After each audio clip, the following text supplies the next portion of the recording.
Hi guys! For today's video, magluluto ako ng simpleng ulam na swak sa budget.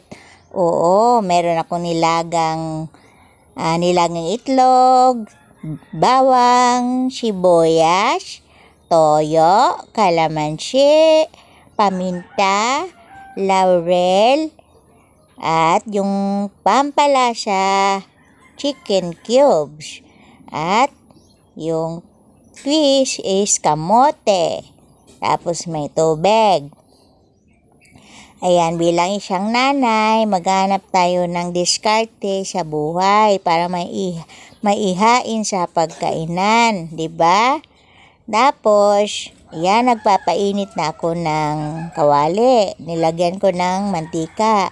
Alam niyo naman na nagtitipid din ako. So, mas minamahal ko talaga yung lutoang kahoy kaysa gumamit ng shellane or stove. So, ayan, kumulo na. Ipiprito ko na ngayon ang kamote. Dahil kung ipiprito mo yung kamote, hindi malulusaw yan kapag niluluto mo sa sarsa ng adobo. Mas manunuot pa yan. O yan, yung proseso. Mas masarap kasi ang kamote kaysa gagamitin mo patatas. So, ayan, ginamit ko yung kamote. Mas masarap yan sa adobo or sa kaldereta. Subukan nyo. Hindi masarap yung mga may hilig sa kamote. Dahil ako, wala namang patatas. Walang mabibili dito kasi malalayo kami. So, ito na lang kung anong meron, 'di ba? Oh, yan yung diskarte. Oh, ayan. Dahil sa golden brown na ang aking kamote, hahanguin na ito. Ilalagay muna sa tabi. Pagkatapos, dahil mainit na yan, ilalagay ko yung sibuyas. Tapos bawang. O, gisa, la la la. Gisa, la la la. Pagkatapos nyan, so nagigisa ko na yung bawang sibuyas, no? Ilalagay ko na yung nilagang itlog. Igigisa ko na rin. La la la, la la la, la la la, gigisa. Oh, dahil sa may panlasa, ang i-add ko is yung chicken cubes. Hindi na ako maglalagay ng asin at bitsin. Yan na lang yung pangdagdag sa panlasa ng aking adobo. Nagtataka ba kayo kung bakit ganito ang boses ko? Dahil kung normal yung boses ko, parang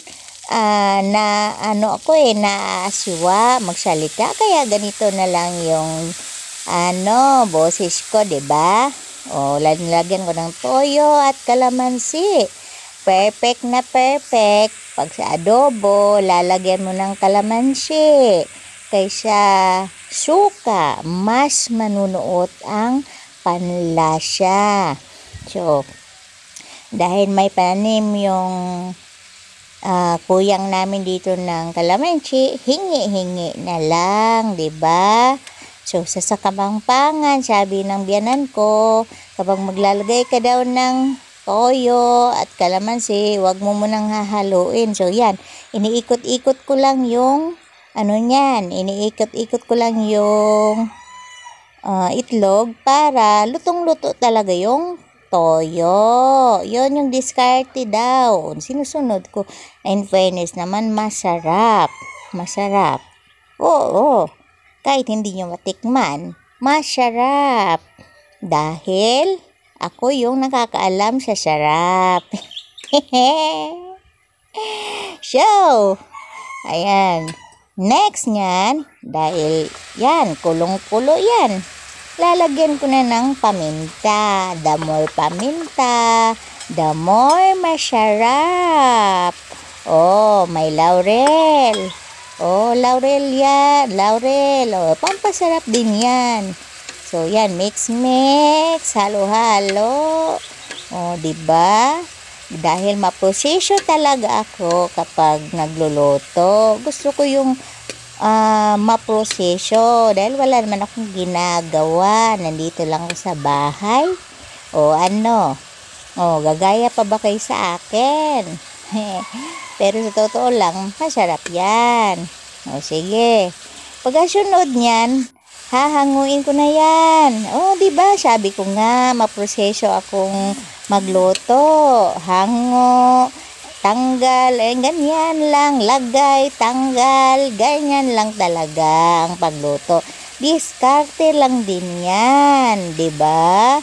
O, hinango ko na.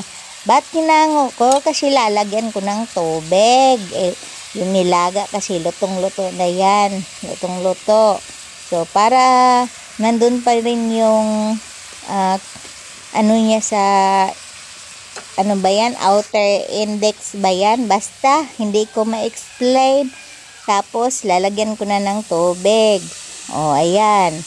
O, diba? Tapos, papakuluin ko ulit yan. O, sige. Pag kumulo na yan, ang sunod na naman natin gagawin is, ayan, kumulo na, diba? Ilalagay ko na yung pritong kamote. Ganyan lang.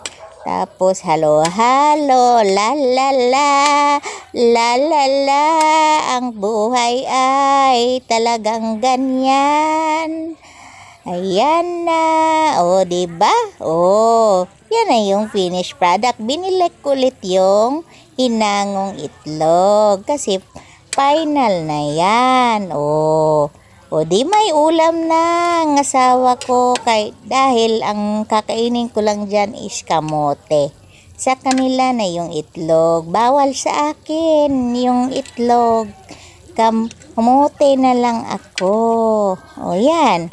Salamat sa inyong panunood.